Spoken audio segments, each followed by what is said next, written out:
I was looking at a video on, it wasn't on YouTube actually, it was on Vimeo a couple of days ago, and it was about what was it about? It was about brain scans, I guess fMRI scans, something like that, of meditators and people who were involved in prayer. I can't remember who was doing it now. I'll see if I can find out when I get back. But several interesting things about that. One of the two findings, one was to do with the activation of sections of the prefrontal cortex up here, apparently to do with attention and focus. Attention, which was enhanced, so people are attending more when they're in prayer or in meditation, which is no surprise because that's what you're supposed to do.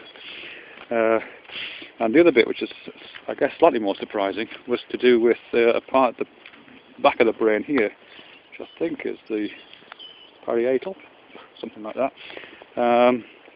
in which activation was decreased in those people. I don't know how secure these findings are, but that's what it would seem to be suggesting.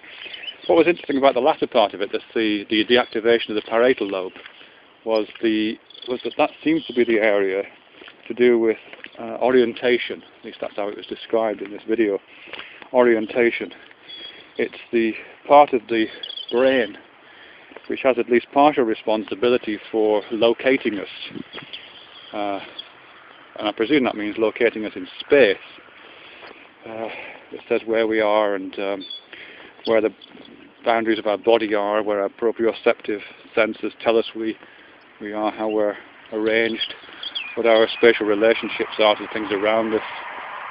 All those kind of information is apparently processed using significant parts of the parietal. And in terms of this finding to do with meditation and prayer, again, that kind of makes sense. Certainly, if you're involved in some meditation activities. Actually, does it make sense? No, it doesn't. I think it makes kind of metaphorical sense, or maybe there's a link to metaphor here. But certainly, when you're involved in those activities, one of the common findings of those people who were undergoing this particular experiment was that they lost a sense of their own boundaries. And it's often described in terms of things like ego loss, or in religious terms, it's described in terms of becoming one, or uniting with divinity, or becoming a part of the Godhead. Those kinds of phrases are used, which seem to be indicating,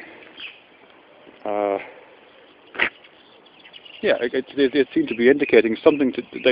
Certainly, spatial terms are being used in that. The space which one is separate, which one feels oneself to be separate from another object, another entity in the physical world, seems to be broken down. And with that breaking down, or with the suppression of the brain's construction of that version of reality, the mind kind of goes with it. So it's not only that your body ceases to feel located in space, or ceases to feel bounded in space, but you as a person, you as a self, undergo a similar kind of transformation. So you yourself don't feel bounded in space, don't feel separate from the things around you, and don't necessarily feel specifically located at one point. You might feel yourself distributed across a wider amount of space, or you might feel yourself just becoming space itself. I'm reminded of two things here. Firstly, I'm reminded, actually three things. I'm reminded of Jill Bolte Taylor's presentation, which I heard at online, of course, at the TED conference, in which, when she had a stroke, I don't know which parts of her brain were affected by that stroke. I think she said the right temporal, but it might have been the parietal. One of the effects of that was that she felt herself to be the boundaries of her own body breaking down, and she used words like immensity. She felt herself expanding, and kind of couldn't believe that she'd ever be able to fit back inside her own body again. So there's clearly something going on with that.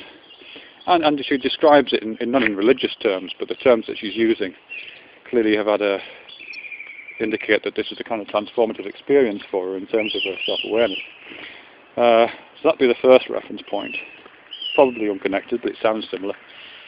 The second was some conversations I had several years ago with a chap I used to work with. He used to work in the sports science department at the university I used to work at. And he was involved in the mental states of elite athletes, particularly pistol shooters and some other people, weightlifters and one or two other things. And he was saying that in pistol shooting, they'd done some work, I don't think it was fMRI, I think it was EEG readings of the brains of elite Olympic level pistol shooters. And apparently, from what this guy was saying, at the moment of firing the gun, again, the parietal lobe is very, very low activation. A lot of activation in the frontal lobes where the attention is, but very little activation at the back. I think it was that what he said. I might have to check my facts on that, but that's what I seem to remember. Which indicates some kind of loss of ego boundaries. Something going on there, a little bit like Hermann Zen and archery, where you become one with the target, the bow, and the arrow, or in this particular case, the target, the bullet, and the pistol. So again, there's something interesting there, which may or may not be relevant. And the last thing is to do with Douglas Harding, 20th century mystic, who I've spoken about many times before on these videos, who talks about on having no head. That's his kind of signature statement and signature book, really, for his technique of enlightenment, personal transformation, whatever you want to call it. And the idea there is that you experience, and he often uses this term, terms like immensity, and terms which indicate a kind of loss of ego boundaries and an identification with larger portions of space that are contained with one's own body. And part of that, I think, seems to be through a kind of strategic mobilization of attention. So you look at things specifically, you look at your own body as an objective thing from a phenomenologically centered position, and then you by a kind of sleight of hand, sleight of mind, you focus that attention on the fact that you can't see your own head, and I'm guessing kind of destabilize your the logic of the parietal lobe.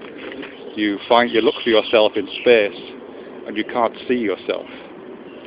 I think that's how I would describe it. And that not being able to see oneself presumably has some kind of neurocortical effect, cognitive effect, which is experienced again as this kind of lowering of ego boundaries, unification with the wider space and wider environment of lived experience.